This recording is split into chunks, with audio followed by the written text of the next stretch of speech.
The helicopter's rotors hit the night sky like thunder, and Margaret Walsh's hands trembled for exactly 3 seconds before she pressed them flat against the supply cart and breathed out the way she'd learned 16 years ago, the kind of breathing that saved lives when incoming fire made your chest tight enough to break.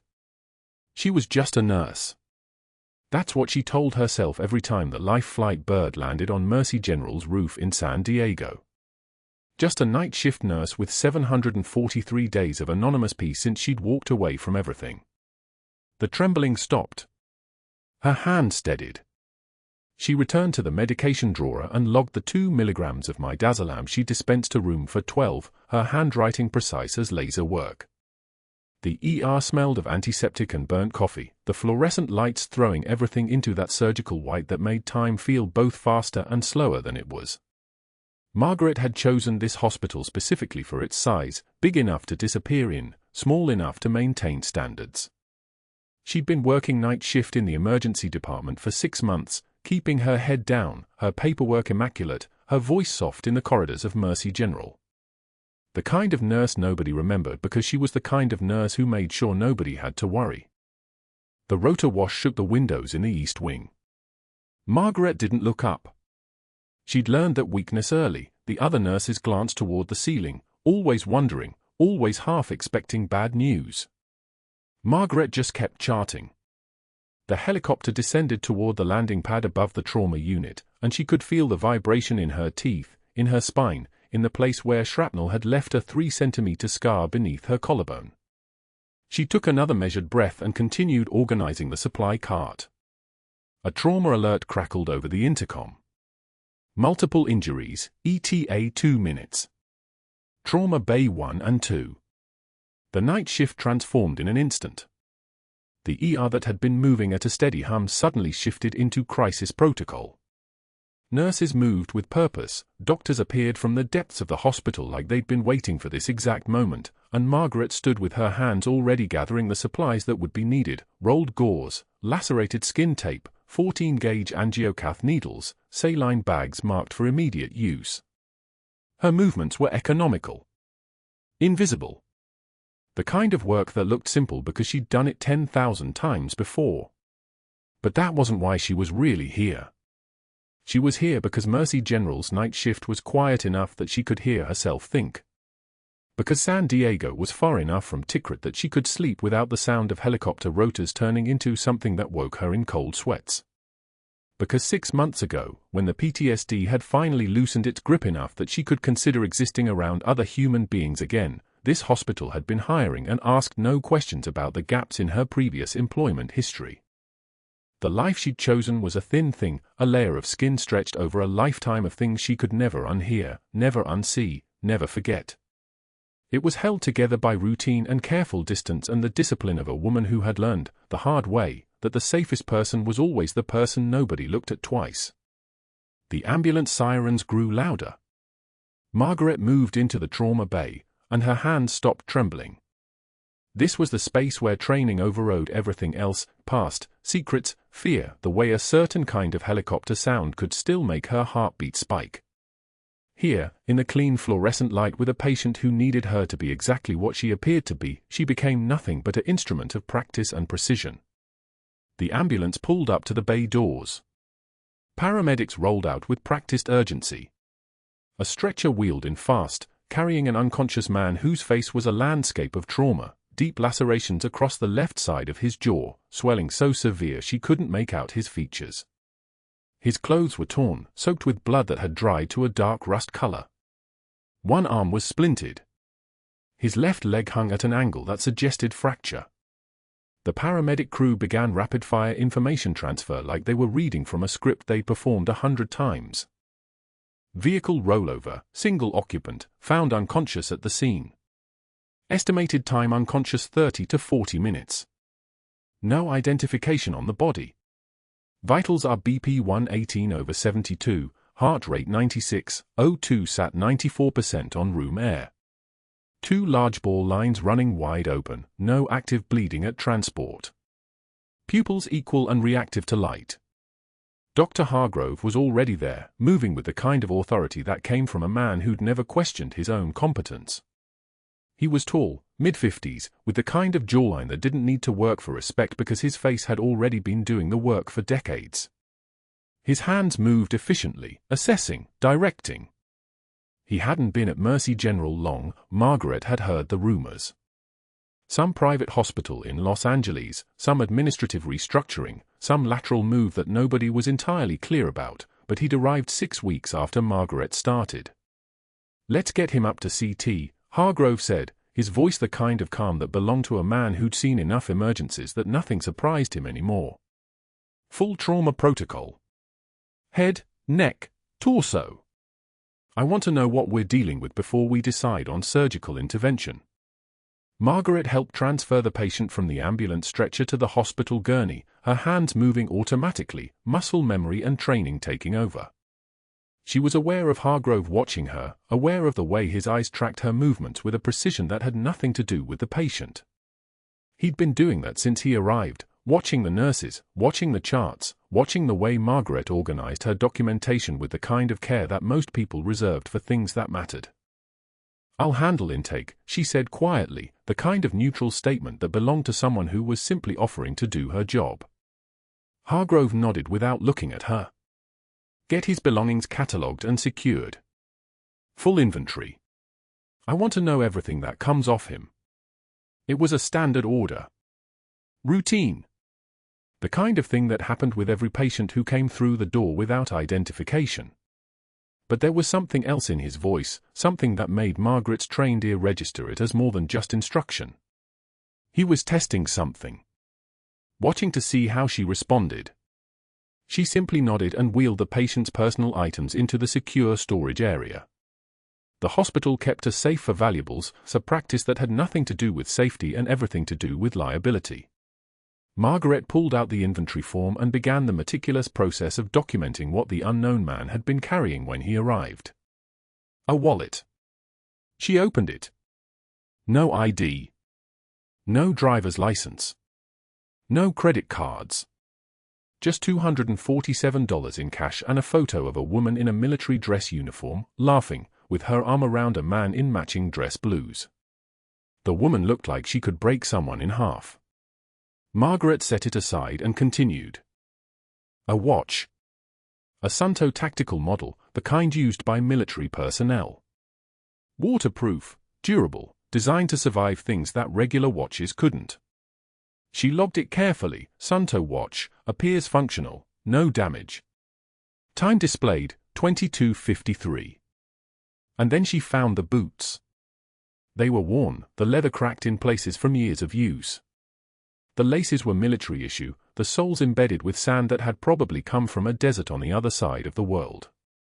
She could smell it when she picked them up, that particular combination of dust and gun oil and something else, something that made her breath catch for just a second before she controlled it. Combat boots. Real ones. The kind that carried stories in their creases. She placed them carefully in the inventory box and continued. A pair of dog tags, blood-soaked enough that the engraving was difficult to read. She used a gauze pad to clean them gently. The first tag read, Chen, Marcus U.S. Army on 92-78-4421, O-. The second tag listed next of kin information, a number that had been scratched out and rewritten twice, like someone had changed their emergency contact more than once over the years. An Army Ranger. That's what she was looking at. A soldier who'd survived enough to develop that particular kind of calm in his face even while unconscious. She could see it in the set of his jaw, in the scars already visible beneath the fresh trauma. This was a man who'd seen things that changed you. And there was more. A military ID, laminated, photographed and documented by official government records. Margaret cleaned it carefully with distilled water and a soft cloth, the way she'd learned to treat damaged equipment in another lifetime. The photograph showed a man in dress uniform, dark eyes, a face still bearing the weight of youth though clearly someone who'd learned young that life was serious business. Army Ranger Marcus Chen. The ID was dated 3 years ago but still valid. She found the corresponding information, ranked as specialist, currently assigned to Fort Lewis McChord, Washington. There was a phone number listed for emergency contact. A name. A relationship, brother. But what caught her was something else entirely. On his left forearm, just visible beneath the torn fabric of his sleeve, there was a tattoo. She could see the outline through the swelling, the letters dark enough to read even with his arm bruised and lacerating. She cleaned the area gently with a wet cloth, careful not to cause additional damage, and the words became clear beneath the blood and tissue damage. The room didn't spin. Margaret's hands didn't shake.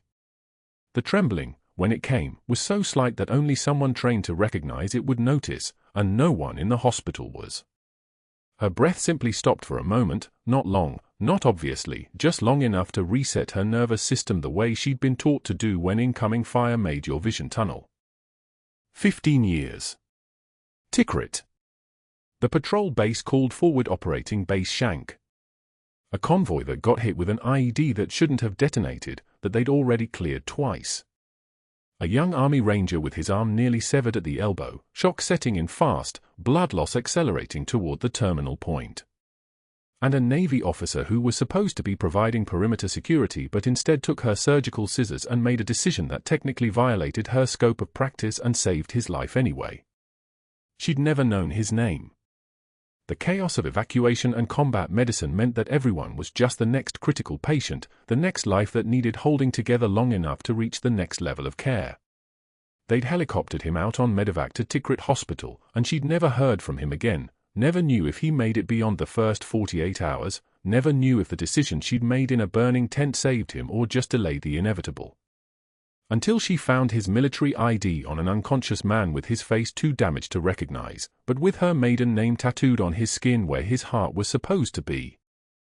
Margaret placed the ID in the secure safe with movements that showed nothing, no trembling, no shock, no recognition of the kind that could destroy the careful architecture of her disappearance.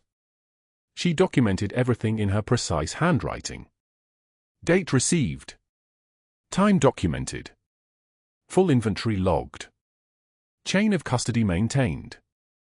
She noted the tattoo in the medical chart under identifying marks, left forearm, script lettering, name partially obscured by trauma, notation of military affiliation. Standard protocol was to report a military ID to the Pentagon within 24 hours. Margaret had done the same for 3 other patients in her 6 months at Mercy General. She knew the procedures. She knew the phone numbers. She knew exactly how to make that call and disappear again before anyone could piece together what she'd been or where she'd gone. But that wasn't the worst part. The worst part was that a man who'd carried her name on his skin for 15 years had just been wheeled through a hospital where she was the only person who would recognize it. The worst part was that he was unconscious and facing serious injury, and he had no family to advocate for him except a brother whose number was crossed out, which meant nobody was coming. The worst part was that even now, even after 16 years of training herself not to care about people she couldn't save, she could feel the old muscle memory waking up, the part of her that had learned how to fight for the people nobody else would fight for. She locked the safe and walked back to the nurse's station, where Dr. Hargrove was reviewing the CT scans and making notes in a way that suggested he'd already decided what was wrong and what he was going to do about it. Margaret logged back into the computer and began her shift documentation, her hand steady, her face neutral, her mind calculating how many hours it would take before she could make the proper Pentagon notification call without raising any questions. She had chosen this anonymous life. She had promised herself that she would keep it that way. But the universe, she was learning, had other opinions. The universe had other opinions. 3 days after the Ranger arrived, Dr. Hargrove stood in the nurse's station during shift change with the confidence of a man who'd never been told no. 8 staff members circled the desk restocking supplies, updating charts, preparing to hand off patients. Margaret was at the crash cart, methodically replacing the expired epinephrine vials with fresh ones, her movements economical and precise. "I'm taking bets," Hargrove announced, his voice carrying the particular cruelty of someone accustomed to being laughed with instead of at. "The old lady quits within a week." "Anyone?" "She's too slow, too careful, asks too many questions about supply orders." Laughter rippled from 2 younger nurses, the kind of laughter that travels in a group, that doesn't require conviction, only momentum. Margaret continued her work. The epinephrine vials clicked softly as she arranged them in the crash cart's top drawer. 1 milligram per 10 milliliters. The standard dose. She had administered this medication approximately 4,847 times in her career. She'd stopped counting after the first deployment, but the young nurses didn't know that. Anyone? Hargrove pressed, grinning at his own cleverness. His tailored white coat bore the weight of his position like armor. Come on. $5 says she finds another job by Thursday. A resident smiled politely. A respiratory therapist turned away, suddenly absorbed in her phone. The momentum died, but the comment hung in the fluorescent-lit air like something that had been said and therefore existed forever. Margaret secured the crash cart drawer. The sound of the latch closing was a small, metal punctuation mark. She didn't look at Hargrove. She didn't look at anyone. She simply moved to the next task with the kind of calm that comes from having already survived worse than mockery. The kind of calm that only terrifies people who don't recognize what it means. The next afternoon, the cafeteria at Mercy General smelled like overcooked chicken and industrial floor cleaner. Margaret sat alone at a corner table with her tray, soup, crackers, black coffee, the kind of modest meal that announced she was not here to linger. The cafeteria was crowded. Approximately 50 people witnessed what happened next because Hargrove made certain of it. He approached from her blind side with the sureness of a man who'd never encountered actual consequences. His hand caught the edge of her tray with what he would later claim was an accident, an unfortunate misstep, such terrible luck. The tray toppled. Soup splattered across her scrubs, a spreading stain of amber and chicken broth, and the ceramic bowl shattered against the floor with the kind of loud crack that makes every head turn simultaneously. "Oh, God, I'm sorry," Hargrove said, and the words contained exactly zero sincerity. He bent down, moving faster than necessary, and snatched a patient chart from the stack he'd brought with him. He dropped it at her feet with deliberate carelessness, letting it scatter across the spilled soup. "Pick that up, sweetheart," he said, his voice pitched so everyone could hear it. "While you're down there, maybe review how we actually do documentation here instead of your little audit trail." 50 people watched. A young woman in scrubs covered her mouth. A surgeon in a suit paused mid-bite of his sandwich. The room held its breath the way rooms do when they sense something is about to break. Margaret took one measured breath. She did not tremble. She did not flush red. She did not retreat to find a supply closet and cry like the script demanded of women in her position. Instead, she took one measured breath, and a single tear escaped her left eye, not from sadness, but from something deeper, something like the recognition of truth. She wiped it without breaking eye contact with Hargrove. When she spoke, her voice had changed. It was no longer the careful, deferential voice of a night shift nurse asking questions. It was the voice of someone who had held dying soldiers while mortars fell and had never flinched. "I've been hit by shrapnel that had better aim than you, doctor." The silence that followed was the kind you could operate in. It was so complete, so absolute, that you could hear the fluorescent lights humming their 60 Hz frequency. Hargrove's face went pale, then crimson, then something closer to purple. His mouth opened. Nothing came out. Margaret knelt to gather the scattered pages. Her hands were perfectly steady. She collected each page methodically, placing them in a neat stack despite the soup soaking through them. A younger nurse, someone named Kerry, night shift pediatrics, quietly knelt beside her. "That was amazing," Kerry whispered. Margaret didn't respond. She gathered the tray fragments, the pages, the mess of it, and when she stood, her legs felt like they belonged to someone else. Hands that had held lives together. Hands that had threaded for lines in the dark under enemy fire. Hands that had pulled a screaming 19-year-old from a burning Humvee in Tikrit 15 years ago. Those hands now trembled slightly as she walked away, not from fear, but from the particular exhaustion of restraint. Hargrove stood frozen in the cafeteria for approximately 7 seconds before someone, a pharmaceutical rep, laughed nervously and broke the spell. The noise resumed. Conversations restarted, but they were quieter now, colored by what everyone had just witnessed. Margaret disposed of the ruined pages in the medical waste bin and changed her scrubs in the locker room. No one came in. No one spoke to her. That was how you knew something had happened, the way people suddenly found reasons to be elsewhere. The humiliation didn't stop. It evolved.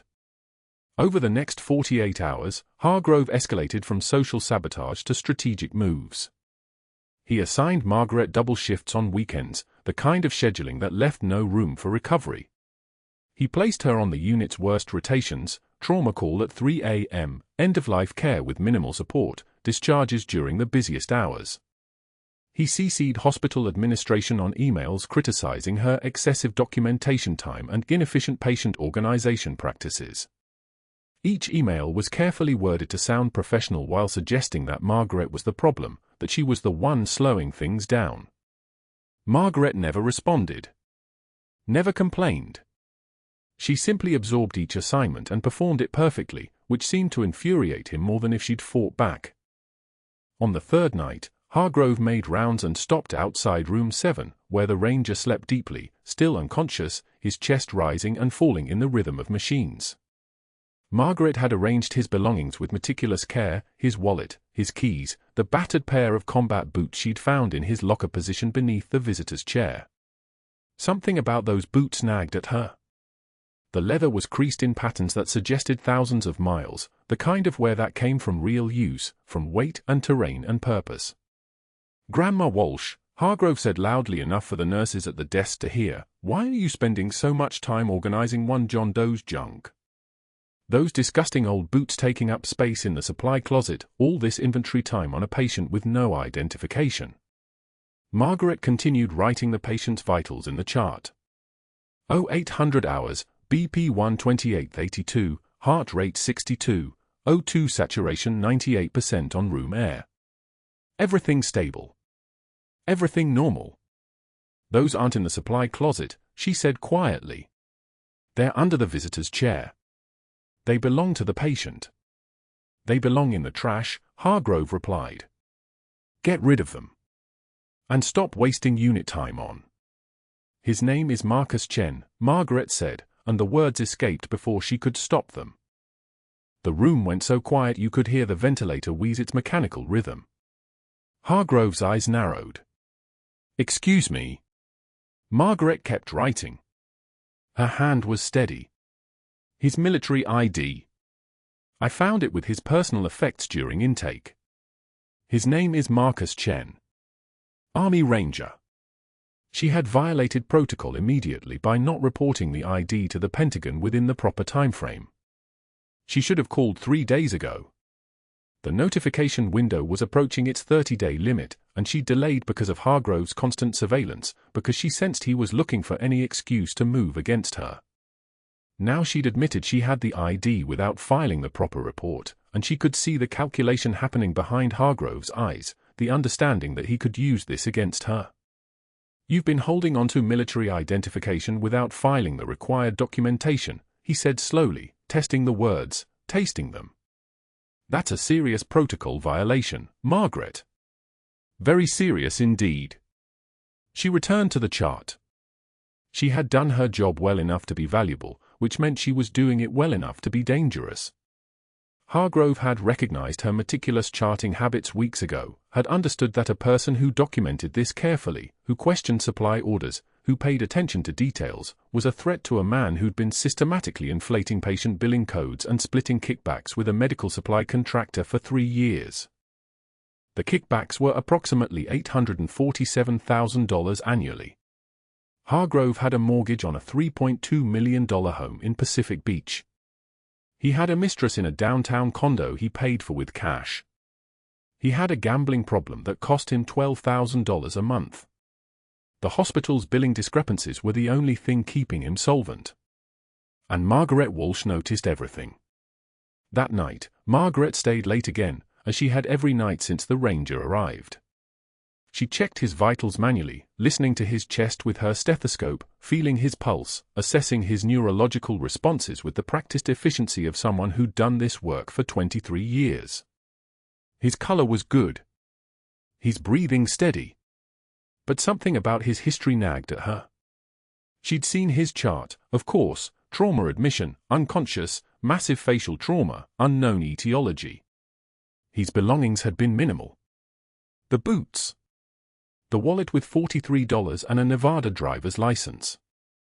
The military ID she'd placed in the patient safe. She removed the ID from the safe and held it under the fluorescent light. Marcus Chen. Army Ranger. Born March 14, 1987. The photo showed a young man with sharp features and eyes that suggested he'd seen things that aged the soul faster than the body.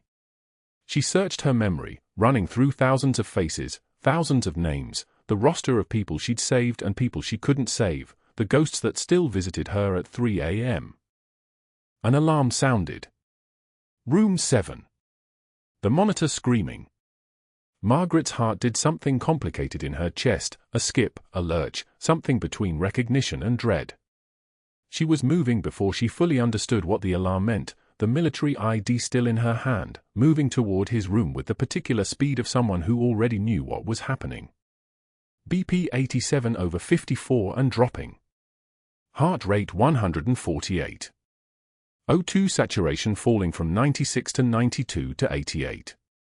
Dr. Hargrove was already there, ordering treatments with the confidence of a man who'd never been asked to actually save a life he couldn't blame someone else for losing. A respiratory therapist was adjusting the ventilator. 2 nurses were setting up the crash cart. Margaret noticed the jugular venous distension immediately. The muffled heart sounds. The sudden drop in blood pressure that suggested not a simple bleeding event but something inside the chest, something compressing the heart itself. Cardiac tamponade. The ranger's pericardial sac filling with blood, the same injury pattern she'd treated in a field hospital in Tikrit when incoming fire had turned the surgery tent into a nightmare. "Doctor, I think it's cardiac tamponade," she said quietly, her voice barely above the monitor's screaming. "I didn't ask for your diagnosis, Grandma," Hargrove snapped without looking at her. "Get me the ultrasound. Now." She retrieved it and positioned the probe with the kind of competence that made Hargrove's hands look uncertain by comparison. The ultrasound revealed what she already knew, a large pericardial effusion, fluid surrounding the heart, the ventricles compressed, the cardiac output failing. The monitor showed falling pressures. The Ranger was crashing. "He needs a pericardiocentesis now or he dies in 2 minutes, Margaret said. Hargrove looked up from the ultrasound, his face flushed. "Stand down, Walsh. I'll handle this." But his hands were shaking. She could see it, the uncertainty, the hesitation, the knowledge that he was out of his depth. The Ranger's saturation dropped to 84. The monitor became irregular. The room held 60 seconds of potential life, maybe 75, maybe less. Margaret moved. She was no longer in Mercy General's ICU. She was in a field hospital in Tikrit with mortar rounds falling outside and 7 soldiers bleeding out, and her hands knew exactly what to do. She grabbed the spinal needle kit, positioned the Ranger's chest at the angle she needed, 4th or 5th intercostal space, mid-clavicular line, the landmarks burned into her muscle memory from a decade of tactical medicine. "What are you doing?" Hargrove shouted. "Stand down immediately." But her voice cut through his like a knife through water. It was the voice of Senior Chief Petty Officer Margaret Walsh, of the woman who'd trained 47 enlisted sailors in trauma response, who'd coordinated medical operations across 4 provinces, who'd held a 3-star admiral's arm while he recovered from a gunshot wound she'd treated before the army doctors even arrived. "Needle in," she said. The spinal needle slid into the pericardial sac with the particular resistance of entering a space it shouldn't have to enter. She advanced slowly, feeling for the give, the sense of penetrating tissue. The Ranger's chest rose and fell with mechanical rhythm. "Aspirating," she said, her hands perfectly steady, perfectly controlled. 60 cc of blood came back into the syringe. Blood that should have been in the ventricles, feeding the heart's own muscle, blood that was instead crushing the heart from the outside. She withdrew it all, watching the monitor, watching the pressure climb. 85, 88. 91, the oxygen saturation rising. 86, 89. 94, normal sinus rhythm returning. 90 seconds from crisis to stability. The Ranger's chest expanded fully. His color improved. The monitor showed a heart that was beating instead of failing. The room went dead silent. Every nurse was staring. The respiratory therapist had stopped moving. A resident's pen hung suspended above a chart.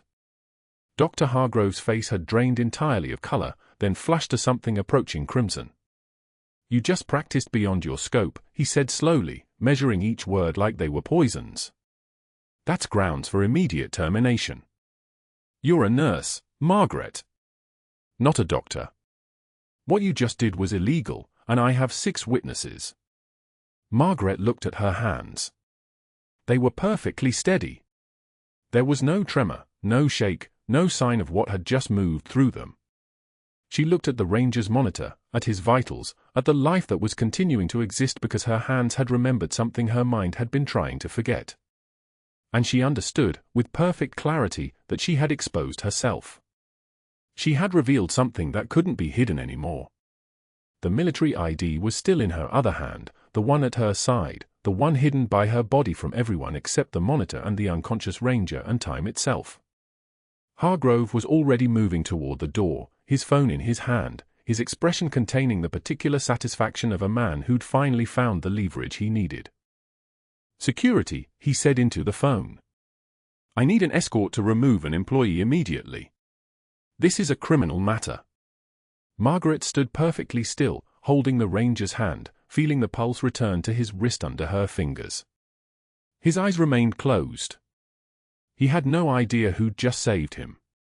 He had no idea that his guardian angel had finally stepped out of the darkness, that the woman who'd pulled him from burning metal 15 years ago in a city called Tikrit had just done it again in a hospital called Mercy General, and that everything had changed. 3 nights passed like held breath. The Ranger lay in Bay 4, stable on the monitors, his monitor showing normal sinus rhythm at 78 beats per minute. Margaret had checked on him twice during her shift, once at 11 p.m., once at 2:15 a.m. His chest rose and fell evenly. The nurse's station chatter moved around her like water around a stone. She existed in the margins now, Dr. Hargrove's campaign having carved a visible space between her and the rest of the staff. Then at 3:38 a.m., the monitor shrieked. Ventricular tachycardia. Pressure dropping. The Ranger's body arced off the bed, his eyes snapping open without consciousness, his entire nervous system screaming electrical chaos. Margaret heard the code alert and moved before thinking. Muscle memory was older than discretion. Muscle memory didn't care about anonymity. Dr. Hargrove was already at the bedside, ultrasound machine rattling toward him on its metal cart, the probe held like a foreign object in his hand. His fingers trembled as he pressed it against the Ranger's exposed chest, scanning for the problem. Fluid around the heart, that was the likely culprit. Cardiac tamponade. The pericardial sac filling with blood, strangling the heart, compressing it until the chambers couldn't fill. Every second the pressure increased, the cardiac output dropped further. The monitor showed a rhythm that meant minutes to asystole. To death. "Where's the fluid?" Hargrove muttered, adjusting the ultrasound probe, his eyes fixed on the screen. His hands moved with the precision of someone performing a task he understood clinically but had never actually done under pressure. The BP cuff read 62/38. Falling. Margaret had been folding linens near the supply cabinet. Now she set them down with deliberate care. No rushing. No emotion. Just the movement of someone who had once trained in a desert where hesitation meant watching your team die. She walked to the bedside with the steady pace of someone who had nowhere else to be and all the time in the world. "Cardiac tamponade," she said flatly. "Pericardiocentesis. Now." Hargrove didn't look up from the ultrasound. "I have this under control, Margaret. Cardiology is on." The monitor alarm escalated. O2 sat 61. The Ranger's skin had turned the color of clay. His pupils dilated as cerebral perfusion died. The fluorescent lights hummed their fluorescent hum, and beneath it came the terrible rhythm of a heart no longer beating properly, chaotic, desperate, insufficient. Margaret moved to the crash cart. She needed a spinal needle. A 25 gauge, long, flexible, perfect for sliding between ribs without damaging the lung. The kind of needle they used in procedures the hospital staff mostly just called in specialists for. The kind that required the kind of training Mercy General would never guess a night shift nurse possessed.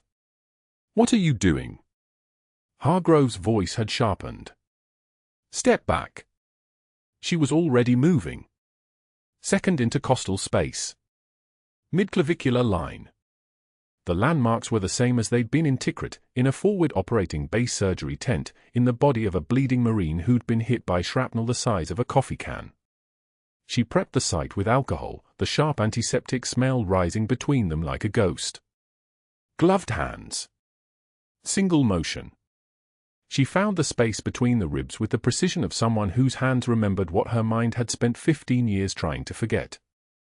The needle went in. A hiss of air escaped, the distinctive sound of negative pressure releasing, of fluid and air flowing out in a controlled stream. The attending resident, Dr. Vance, had arrived seconds before and now stood frozen beside the ultrasound machine, watching. Hargrove stood on the opposite side of the bed, his face a study in colors, red rising into his neck, his jaw clenched so hard the muscles bunched. 60 milliliters of blood-tinged fluid drained from the pericardium. 90 seconds. That was all it took. The needle in, the drainage out, the compression relieved, the heart allowed to beat. On the monitor, the chaos smoothed into organized rhythm. Sinus rhythm. Beautiful, regular, alive. BP climbed. 72/44. 84/52. 96/58. O2 sat rose. 68, 75. 82, 89. Margaret removed the needle with the same composure with which she'd inserted it. She placed it on the sterile field. She stepped back. She did not meet Dr. Hargrove's eyes. But she felt them. Burning. Burning with the heat of a man who had just watched his elimination strategy fail catastrophically. He had hired this woman to disappear quietly into termination protocols. Instead, she had just demonstrated the kind of technical proficiency that suggested either impossible luck or impossible experience. Either way, she had moved with authority. She had given orders. She had saved a life with 90 seconds of muscle memory that no night shift nurse in San Diego was supposed to possess. The Ranger's eyes flickered. Not conscious. Not yet. But alive. His heart beating as it should. His chest rising and falling with the ventilator's rhythm, stabilized, restored. Dr. Vance looked at Margaret, his expression shifting into something like confusion. "How did you?" "I'll write it up," Margaret said quietly. She turned toward the supply cabinet to clean up the kit. Hargrove left the room at 4:03 a.m., walking toward his office with the gait of a man who had just understood that his comfortable arrangement was unraveling. He closed the door and picked up the phone. The first call was to Richard Bancroft, the hospital board chair. Hargrove's voice was low, careful, the tone of a man who was calling in a favor rather than asking for one. "Richard, we have an issue. The night shift nurse I mentioned, Margaret Walsh, she's practicing medicine without a license. Performed an invasive procedure tonight. I need her gone before this becomes institutional liability." A pause. Bancroft had been benefiting from Hargrove's arrangement for 6 months. Consulting fees. Donations to his re-election campaign for the board seat he'd bought rather than earned. $47,000 in the flow between them, and Hargrove had made sure Bancroft understood the arrangement went both ways. "Done," Bancroft said. "I'll contact HR." The second call went to Margaret's references. 3 of them. St. Jude's Medical Center in Phoenix, where she'd worked 6 years prior. Kaiser Permanente San Diego, where she'd been before that. A private clinic in Sacramento. Hargrove's voice was smooth, practiced, the voice of a colleague concerned about a potential theft. "I'm running a background verification on Margaret Walsh. Former employee. There appear to be some discrepancies in her personnel file. Can you confirm any incidents involving missing medications during her tenure?" At St. Jude's, The reference coordinator said, "I don't have any record of medication theft." But Hargrove had already planted seeds. He'd already suggested there might be something to find. Doubt had been introduced. That was all he needed. By the time the references called back and said they found no issues, the narrative was already written. The third step was the external investigator. By 5:48 a.m., Hargrove had contacted Beacon Compliance Services, a firm that had done 3 consulting projects for Mercy General over the past 2 years. Projects that involved reviewing policies, making recommendations, and finding whatever the hiring party needed found. Hargrove explained the situation to the investigator, Margaret Chen, as a matter of institutional safety. "I need documentation of a scope violation. Pericardiocentesis performed without authorization, without proper credentials. It's creating liability for the hospital." Margaret Chen had done this before. Had fabricated complaints for hospitals that wanted to be protected from lawsuits. Had never once been challenged. He said, "We can have preliminary findings by tomorrow afternoon." By 6:15 a.m., Hargrove had filed an emergency complaint with the California Board of Registered Nursing, citing patient safety concerns and unauthorized practice of medicine. By 6:44 a.m., he had pulled Margaret's personnel file and noticed something: her references only went back 7 years. Before that, there was a gap. A gap that could mean anything. Relocation. Career change. Something she was hiding. Hargrove didn't care what it was. He just needed it to look like she was hiding something. The file showed she'd listed San Diego as her home address for 6 years prior to employment. Before that, no address listed. No explanation. Just empty space. "Who are you really, Walsh?" Hargrove muttered, closing the file. But he didn't pursue it. He didn't need to. He had enough. He had the narrative. He had the board chair owing him favors. He had an external investigator ready to fabricate findings. He had references that would confirm nothing but sounded suspicious enough when you asked the right questions. He had everything he needed to make her disappear. Margaret finished her shift at 7 a.m., unaware that her professional death had already been scheduled. The Ranger was sleeping now, his monitor showing a steady rhythm. Tubes in his throat, for lines in both arms, but alive. Stable. Restored. She had done that. She had saved him twice now, once in Tikrit 15 years ago, and once in this fluorescent-lit bay where no one was supposed to know who she really was. She changed out of her scrubs in the break room. Her locker held the small artifacts of her constructed life, a cracked mug that said "World's Okayest Nurse." A dying succulent she kept meaning to water. A photograph in a plastic frame, her husband in navy dress whites, his smile frozen at 34 years old, the year before he never came home. She pulled on her jacket and walked toward the employee exit. The rain had started again in San Diego, soft and gray, the kind of rain that made the streets look like they'd never been dry. She had no way of knowing that by noon she would be called back to the hospital. By 1 p.m., she would be escorted to administration. By 2 p.m., the HR director would hand her a box and say the words that would erase everything she'd built in 6 months of anonymity. She had no way of knowing that the military ID she'd placed in the patient safe, the ID she'd meant to report but had been too focused on the dying Ranger to handle, would become the thread that unraveled everything. She had no way of knowing that help was already coming. By morning, the personnel file was stamped. Terminated for cause. Practicing beyond scope of licensure. Gross negligence in patient care. The words sat on the page like indictments, each one carefully chosen to burn bridges Margaret had spent 6 months quietly building. Dr. Hargrove had moved fast, the investigator's report fabricated in 12 hours, the board vote conducted without her presence, the security escort arranged before sunrise. She wasn't fired. She was erased. The security guard who'd watched her work night shifts for half a year wouldn't meet her eyes as he handed her the cardboard box. Inside, a cracked mug from the break room with a faded sailboat, a dying succulent she'd kept on her locker shelf, a framed photo of her late husband in dress whites, shoulders squared, the kind of young face that belonged to someone who believed in forever. The guard's name was Davis. She'd brought him coffee once when his daughter was in surgery.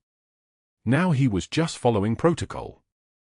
"I'm sorry," he said quietly. Margaret took the box without speaking. Her hands were steady. That was the only thing that mattered, that her hands didn't shake, that her jaw stayed loose, that the muscle in her cheek didn't twitch. The fluorescent lights overhead buzzed their electric hymn, indifferent to her dissolution. She walked out through the automatic doors at 6:02 a.m., still wearing her scrubs because she hadn't been allowed time to change, still wearing her badge because they'd forgotten to ask for it back. The rain had started before dawn. San Diego rain, not the violent downpours of the Pacific Northwest but the kind that fell sideways, cold and insistent, soaking through fabric with patient cruelty. 3 blocks from Mercy General, Margaret stood at a bus stop shelter with a roof that didn't quite cover the western edge. Water dripped from her hair in thin streams, running down the back of her neck. The cardboard box was already softening, the bottom corners beginning to separate. The photo of her husband faced upward through the plastic sleeve, his eyes looking at nothing, at everything, at a future that had never arrived. She'd stood in worse weather. She'd stood in Tikrit heat that could cook an egg on concrete, sweat pooling in her eye sockets, sand in places sand had no business being. She'd kneeled in mud and blood in Sanjin Valley while rounds cracked overhead like angry hornets. She'd lived through things that had killed better soldiers than her. And yet something about the cold rain on her face and the soggy cardboard box and the knowledge that she'd failed again, that she'd recognized Marcus Chen's voice too late, saved his life too visibly, and now had to run again, felt heavier than any of those moments. The bus didn't come. At 7:05, she checked the schedule. The next one was at 7:23. Then 8:01. She stood there as the rain intensified, as her scrubs began to cling to her ribs, as her breath fogged in the cold morning air. At 7:52, she realized she wasn't waiting for the bus anymore. She was just standing. Just existing. So she started walking. Her apartment was 14 blocks from the hospital. She knew every crack in the sidewalk, every storefront, every intersection light. She'd chosen this neighborhood specifically because it was quiet, because there were no helicopter flight paths overhead, because it felt like a place where no one looked twice at anyone. She'd been wrong about that. People always looked. They just didn't see. By 8:15, she was at her door, soaked and shivering, the cardboard box falling apart in her hands. She set it on the kitchen counter, careful, so the photo wouldn't slide, and started pulling boxes from the hall closet. Packing tape. Markers. Everything she'd purchased 6 months ago when she'd moved in with the express intention of moving out on schedule. Margaret had perfected the art of leaving.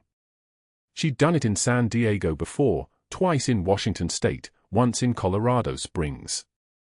The pattern was, arrive quietly, stay invisible, leave before anyone knew her real name. She pulled a large garbage bag from under the sink and began removing items from her shelves. Books. Dishes. The coffee maker she'd bought on sale. Nothing of real value. Nothing that would hurt to leave behind. She'd learned long ago that possessions were anchors, and anchors kept you from swimming when the water rose. In her bedroom, she found the military ID still in the pocket of her scrub jacket, damp from the rain, the ink on Marcus Chen's photo beginning to blur at the edges. 23 years old in the photo. Unsmiling, the way they trained you to look, forward, serious, aware of your own mortality without letting it show. She'd been 28 when she'd pulled him out of the rubble. She'd been 28 when she'd held his hand while the medevac crew loaded him, when she'd whispered his name over and over like a prayer that might keep him breathing. She should have reported the ID. That was protocol. Chain of custody. Pentagon notification. Proper channels. Instead, she'd tucked it into the patient safe because she was afraid of what seeing his name would mean, afraid of what he might say when he woke up, afraid that the life she'd built in careful anonymity would collapse if anyone connected the dots. And now the dots had connected themselves. The ID was still here. The Ranger was still in her hospital. The silence of her secrets had finally broken, and she was the only one who'd heard it coming. She set the ID on the counter next to her husband's photo and kept packing. If she worked fast enough, she could be gone by Thursday. New city. New hospital. New name, maybe. She'd been Maggie once, in Seattle. Margaret before that, in Denver. She could be something else again. Something smaller. Something that didn't draw attention. Something that didn't save people's lives on instinct and then have to disappear when the gratitude got too close to recognition. 15 years of carrying Marcus Chen's name tattooed on another man's skin, and she'd never let herself think about what it meant. 15 years of pretending that Tikrit was a place that happened to other people, that she was just a nurse, that her hands were ordinary hands that followed normal protocols. 15 years of running from the moment when someone would look at her and really see her, and now that moment had finally arrived, and she'd destroyed it before anyone could use it to find her. She was taping a box of kitchen towels when the knock came at her door. Soft. Hesitant. She didn't answer it. She had nothing left to say to landlords or neighbors or anyone who existed in the world that expected her to be ordinary. The knock came again, harder this time, and then, Mom. Her hand stopped. The tape froze mid-seal. Mom, I know you're home. Your car's outside.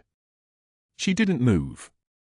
Her son, 19, sharp-eyed, the kind of observant that came from having a mother who'd raised him not to ask questions, was standing on the other side of her door, and she had no explanation prepared. He came once a month, on the second Saturday. Today was Tuesday. Nothing about this made sense. She opened the door. He was holding a shadow box. Not just any shadow box, the shadow box.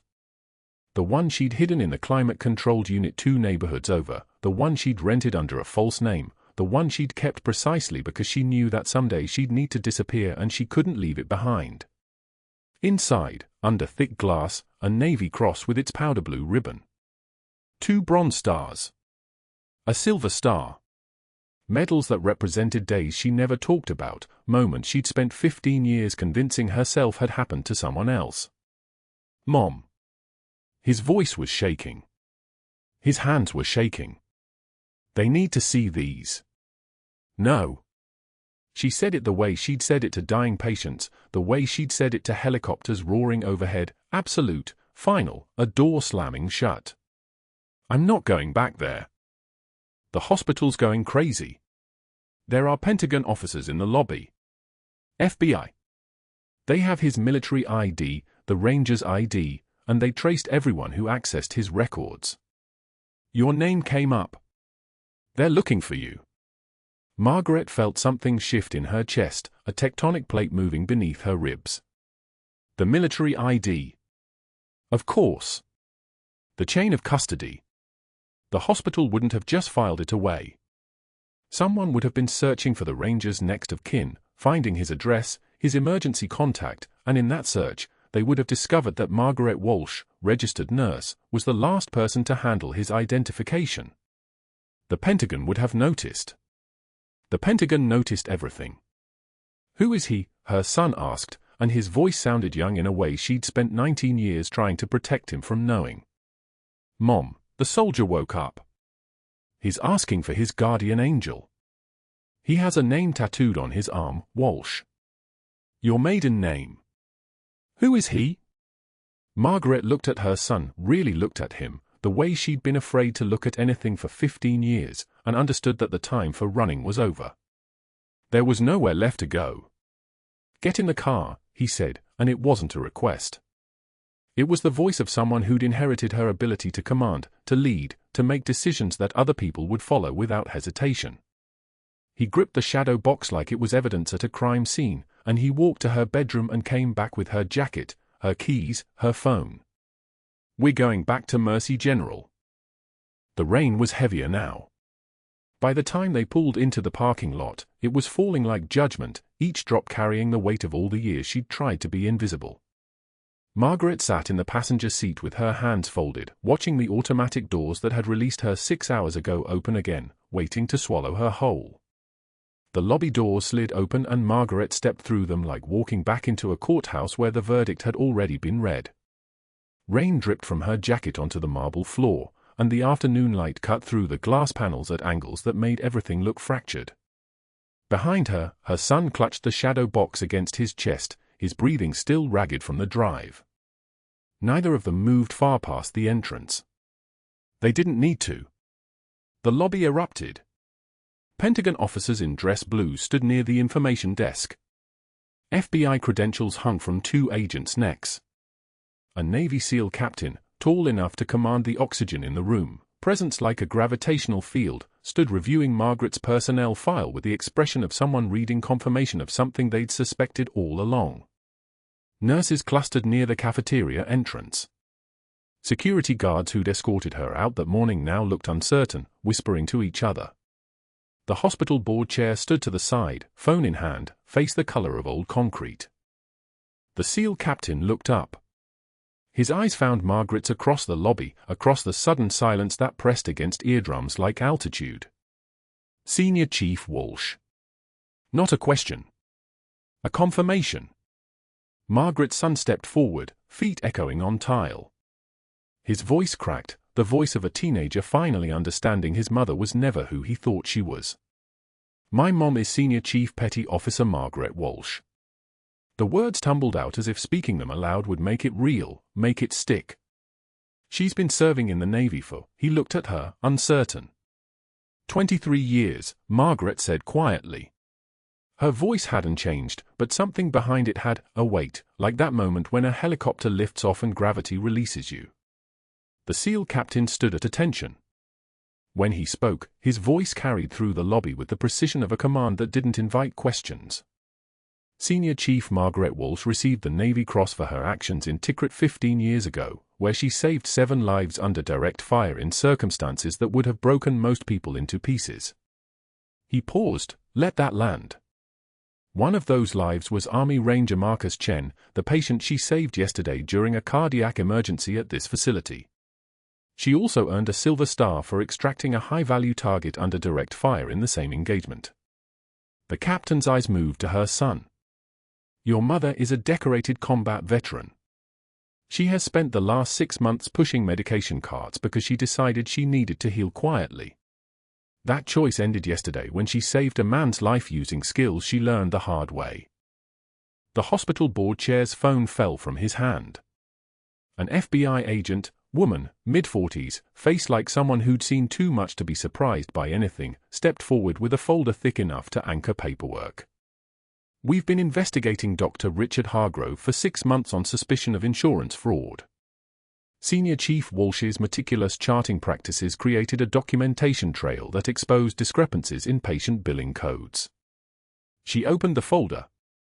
$47,000 in kickback splits with a medical supply contractor over a 6-month period. Hargrove inflated codes, submitted false claims, and when he realized his paper trail might be discovered, he initiated a campaign to remove the one person whose attention to detail threatened his operation. He falsified a state nursing board complaint, the second FBI agent added. His voice had the texture of gravel. Contacted her references with false theft allegations. Fabricated evidence of scope of practice violations. That's witness tampering, fraud, and abuse of institutional power. The SEAL captain stepped closer to Hargrove, who had materialized at the far end of the lobby, his face cycling through expressions like a man watching a house burn that he'd built himself. You also attempted to prevent proper notification of a military service member's medical status and interfered with his treatment. That's a federal issue, Doctor. Hargrove's hands were shaking. Actual trembling, the kind of visible disintegration Margaret had denied herself 6 months of showing. This is insane. She practiced beyond her scope. She performed a procedure without authorization.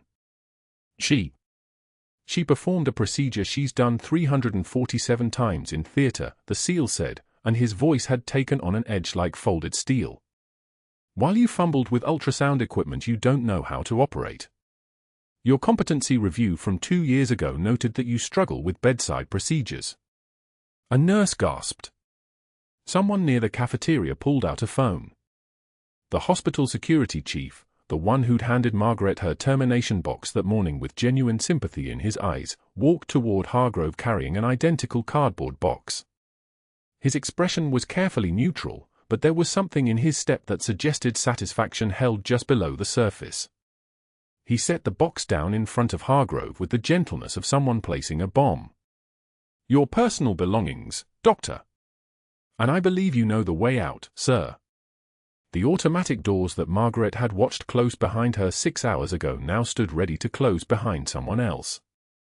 Hargrove didn't move at first. He stared at the box. He stared at Margaret, who had not moved, whose face remained calm in the way of people who'd already survived things that would destroy most humans. Then he picked up the box, his hands were still shaking, rattling the contents, and he walked toward the exit. He passed nurses he'd supervised into complicity.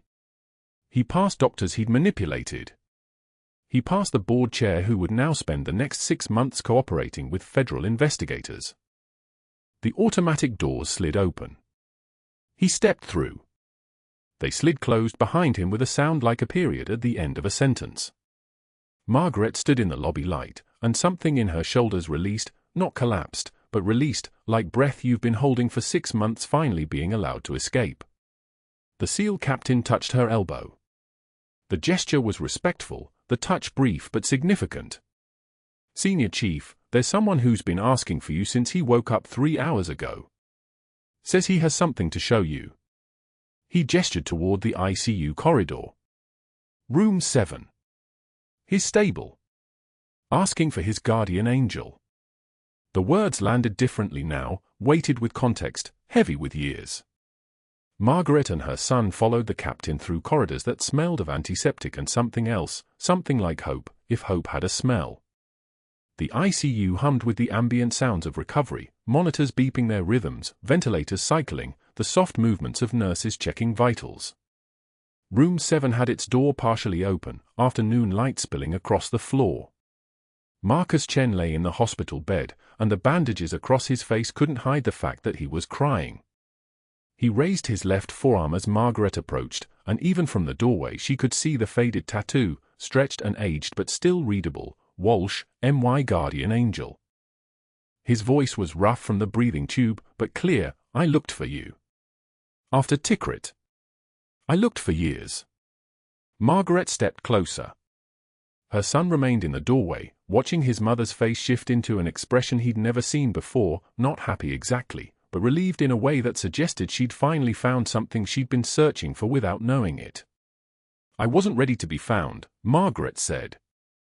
Beneath the visitor's chair sat the pair of worn combat boots, the one she'd carefully organized with his other belongings, the ones that had somehow made it into the ICU, the ones that had been placed there by someone who understood that some objects carry weight beyond their physical mass.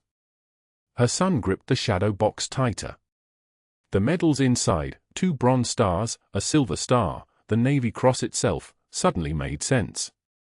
The late nights when his mother had woken up gasping from dreams she refused to describe. The way she'd flinched at helicopter sounds. The reason she'd chosen a night shift job where she could be mostly invisible, could push medication carts and take blood pressures and save lives without anyone asking her name. I need a break, Margaret said, and it sounded almost like a joke, the kind of dry humor that soldiers use when they've just survived something that should have been unsurvivable. I'm thinking coffee. Strong coffee. The SEAL captain almost smiled. Cafeteria's that way. And for what it's worth, Senior Chief, welcome home. 6 months later, Margaret walked through Mercy General wearing her Navy uniform, the fabric bearing the insignia of someone who'd returned to active duty as a training instructor. The combat medicine course she was developing would become standard curriculum at the Naval Medical Center, teaching the next generation of corpsmen the kinds of procedures that save lives when you're miles from definitive care. Her son's shadow box sat in his room now, the medals finally exposed to light, no longer hidden in storage like evidence of someone else's life. Marcus Chen met her for coffee in the cafeteria every other week. His recovery was progressing, the cardiac tissue healing, the phantom pains diminishing. He wore a small replica of the combat boots on his keychain now, a reminder of the vigil Margaret had kept without being asked. Sometimes he traced her name on his forearm while they sat together, confirming she was real, not a memory from blood loss and morphine. The hospital had unveiled a plaque in the ER, in honor of Senior Chief Petty Officer Margaret Walsh, Navy Cross recipient, who exemplifies service above self. Margaret had asked them to take it down twice. It remained. The news came through her son in late evening. Dr. Hargrove was teaching CPR at a community college for minimum wage while awaiting trial. The State Nursing Board investigation had concluded with formal findings of misconduct. The FBI charges for fraud and witness tampering had been filed. 3 patients were pursuing civil suits for insurance overcharges during the 6 months when Hargrove had inflated their codes. His professional license was under review for revocation. He destroyed his own life, her son said, not quite understanding yet that destruction often comes from the accumulation of small choices made in private. No, Margaret replied, and there was no satisfaction in her voice, only clarity. He made choices. Now he's living with them. That evening, she returned to room 7 for an overnight observation stay. Marcus's phantom pains had spiked, a phantom of phantom pain, the body remembering trauma even after healing. She sat in the visitor's chair, the one with the worn combat boots positioned carefully beneath it. The boots had become part of the room's landscape now, placed there every evening by Margaret herself, a ritual that needed no explanation. Marcus traced the tattoo one more time while Margaret watched the San Diego sun set through the window, painting the hospital walls in shades of amber and copper. "I looked for you," he said again, as if repetition could somehow encompass 15 years of searching. "I know," Margaret said. "And I finally stopped running."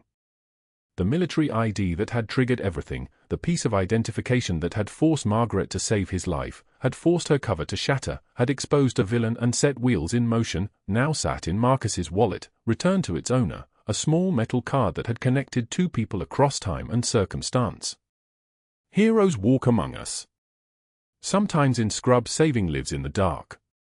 If this story reminds you why you respect those who serve silently, subscribe for more untold military stories. Tell us in the comments, would you have saved him, or would you have let your anonymity stand? Like and follow for the next incredible story.